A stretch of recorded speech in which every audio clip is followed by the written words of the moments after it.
All right, ready? I don't care about your feelings. That was so odd. You'd be left of Lenin. I can't believe you said that.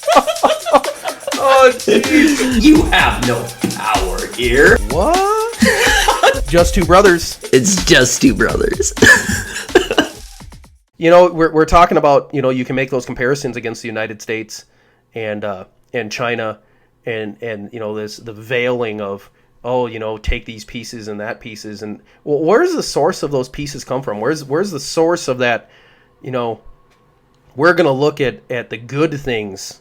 There's very few of them, none in fact. But we're gonna spin this in a good way that, you know, Cuba was, you know, that was our doing, and all the excuses that come up. I mean, where's the source of that mindset? You know, to get people to accept that. It's an education system. That is absolutely the source of that. You know, there's public education, which is just a breeding ground of Democrat ideas and indoctrination. But I think we're going to talk about the colleges here just for a minute. Some good news came out, actually. What good news? This is Wall Street Journal reporting. They're saying that at the close of the 2020-2021 academic year, women made up about 60% of the college students, which is an all-time high, and men have dropped down to nearly 40%. And that's enrollment. I believe that was graduates, wasn't it? Wasn't that 60% of graduates? I believe it was 60% of graduates from the 2020-2021. Wow, that's weird to say. Class was almost 60% female. I'm not sure if it was. I just see this data coming from the National Student Clearinghouse. Yeah, it's honestly, in my opinion, as a college professor, good. Not everybody needs a college degree, and the thought that you know, kind of our parents or, you know, generations before us, that, hey, you need to go to college, there's no it's part of the American way to success. Without it, you're gonna be in the gutter. That was such a clever lie, and the fact that we just ate that up is something that I really don't agree with. Yeah, the amount you pay to get told much information that you already know. Not on top of that, you know much of the information that they're going to tell you. You know, if you're a white male, guess what? You're evil. You're Your evil. toxic masculinity is destroying the world. You know, and it's not just that 60% were women. It's that there's a decline in colleges across the board. You know, they say there's 1.5 million less students, you know, and men accounted for 71% of the decline in enrollment. And I, you know, you said it's a thing for, you know, a generation before. And I can tell you in my generation, it was strongly, you know, hey, you got to go to college. You're never going to get a good paying job if you don't go to college. Which makes our discussions a little bit more interesting because you have far more education than I do, and it's really I think a good chunk of that decline. I think it's a two-part thing. I really do. I think that, you know, the trades are paying. I mean, I know welders that make $100 an hour, and I know people with master's degrees that make 20% of that. How much do I make? And I think I got you beat right now with a lot less education. But I think that's led to part of that because it doesn't take much to. I mean, of course you're going to have men, just men in general. When the trades pick up and they're paying better, I can make $100 an hour as a welder. I can make, you know, $50 an hour, $60 an hour as a plumber. You know, you can do in these trades, you can make that kind of money. I mean, why? You know, who's going to be the first people that get into more trades? It's going to be the men. So I don't think that should really surprise anybody that hey, you know, there's more men going, you know, not going to get bachelor's degrees and master's degrees because they can make more money. And it's not even you make a little more money.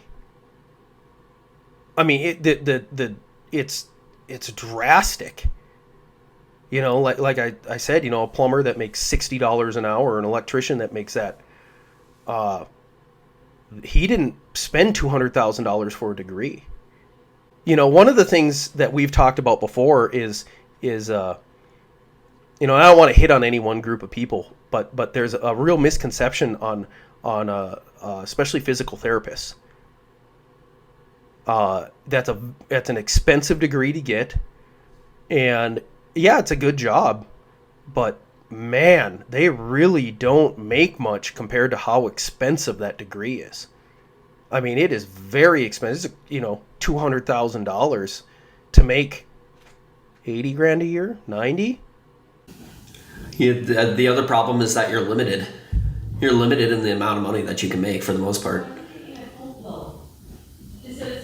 So, yeah. Well, I mean, the amount of patients that you can see, firstly, we're talking real specifics here, you know, but I believe you have to have your master's in PT to even own a physical therapy clinic. And I think that's going to be a little bit dependent on state. That's probably going to be a state to state kind of thing. Different states have different rules, but as far as I know, that's how it is in many states. That you do need a master's degree to own your own clinic. Now, you know, one of the other things I think that has contributed to the decline, especially in, you know, with men and white men, is all of the largest amount of available funding is geared towards women and minorities. So, I mean, if you have to pay a premium on top of what would regularly be there, it's just the incentive is kind of gone. I believe you've had some experience with that in that specific situation, you know. And again, I don't want to like hit on like, oh, you know, woe is me or you know, all the white men are having this problem. It's really a problem that goes back to what I said earlier. The government does nothing well, and those types of regulations have been they're inventions of the government, and that's why you get in this situation. The colleges have pushed and pushed and pushed and pushed. Oh yeah, you can't do anything without you know, having a master's degree. You know, you can't make over $100,000 a year unless you're a doctor. Not true at all. And I think you got to see some of that firsthand. Well, I definitely did. I assume you're talking about my stint with medical school and whatnot. Yeah, absolutely. Yeah, I mean, anybody who has spent any significant amount of time looking at higher education and whatnot, especially as it comes to like things like medical school, you know that they play games. And when I say they play games, I mean that what they try and do. Here's what their reasoning is.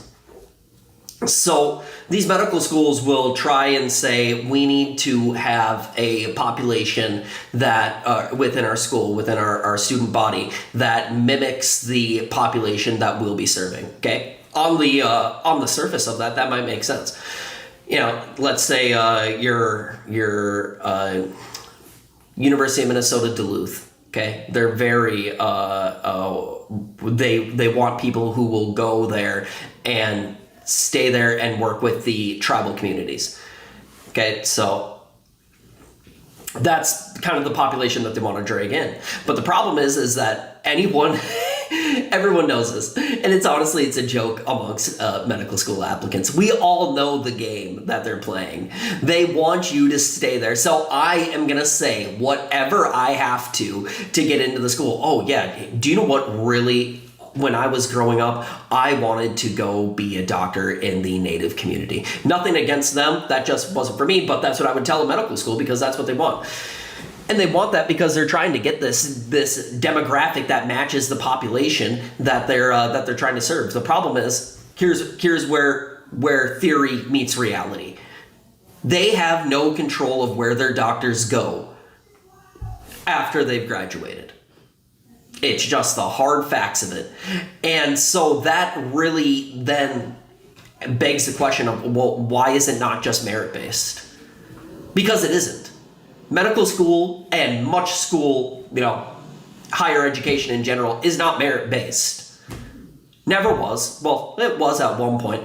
But once affirmative action came through, extremely, by definition, racist law came through, it really changed the game, and it follows in that critical race theory line of thinking, in that, discrimination yesterday needs to be solved by discrimination today. And I don't even have to give my personal story on what happened here. These are just truth. You can go online. You can go to there's a little website called Lizzie M Score. They changed this now. But back in around 2015, you used to be able to go in there and select your MCAT and your GPA and your race and your gender. You would be able to select those things, and then it would tell you the odds that you're going to get into medical school. So you're saying that there's issues when you change. Oh, when you change one of the factors. When you change those demographics. These are facts. So you're saying non-merit based advancement is a bad idea? So you mean selecting a vice president based on race and gender and not qualifications is not smart? Hey, why don't you select your pilots based on different things besides their merits as well? It's been invented qualifying factors.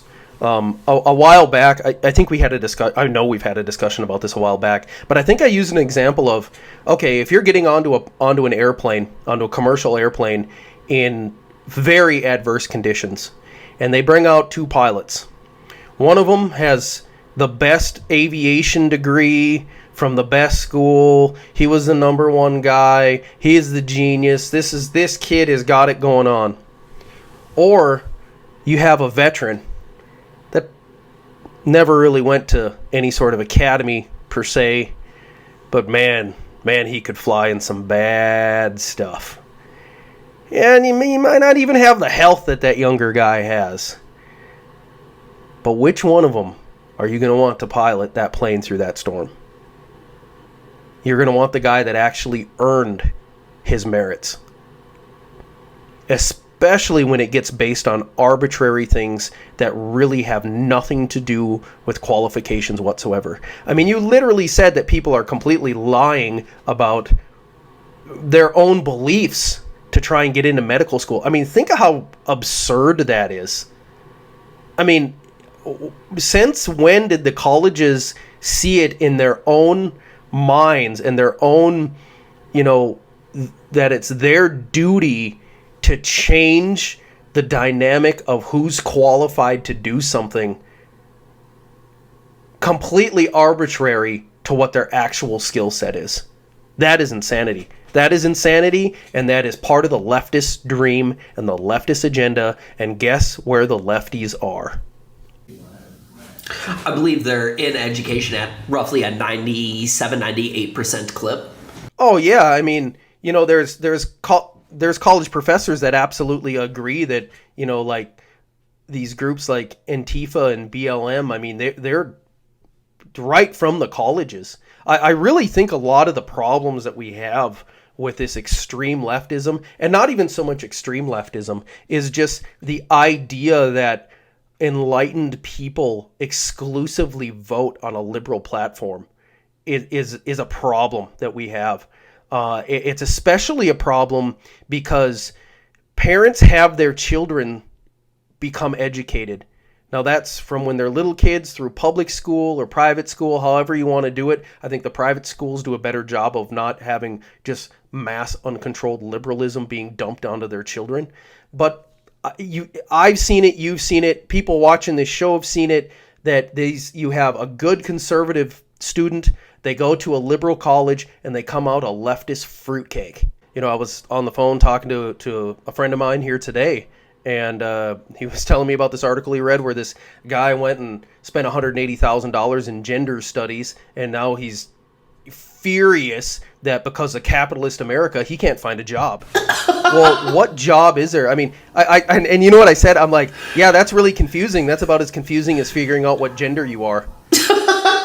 So it was just the whole thing is ridiculous, and you know darn well that his idea to do that was completely supported by that college. They knew, all right, we're going to get a bunch of money out of this idiot, and there's nothing he can do with it. Maybe he can be a professor or something somewhere, but right now, the whole genderism is just being pushed by these colleges, and they're one of the biggest problems I think we have in our country right now. So it's no surprise to me that they've seen a reduction in people going there, because there's other options to attract people. They aren't playing an even game with everybody, and I think people are a little bit sick of the liberalist cesspool that a lot of these colleges have became. Yeah, well, no doubts. I can tell you from experience that these colleges, they want to claim that they're extremely diverse and that they put diversity as the core of their mission statement. But when they say diversity, what they truly mean is just outside diversity, just ethnic diversity. What they actually don't mean is diversity of thought or diversity of ideology. And it really blows my mind when you talk about diversity and you say, oh, we really care about diversity and we care about ethnic diversity, but what we actually have to have is ideological homogeneity. And it blows my mind. That's not real diversity, in my opinion. And honestly, I am so sick of the colleges, and maybe my expressing my resentment towards it is probably somewhat related to why we're seeing this trend in a generation coming directly after me.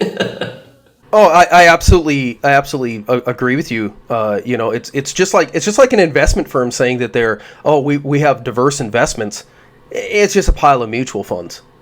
I mean, it's the same thing. It's not real diversification.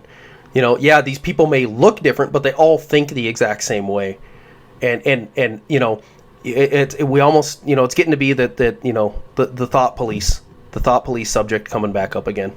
And it's really unfortunate that people are going without that mindset and paying a huge sum of money to be indoctrinated, and a lot of them don't even realize it, and it's really unfortunate.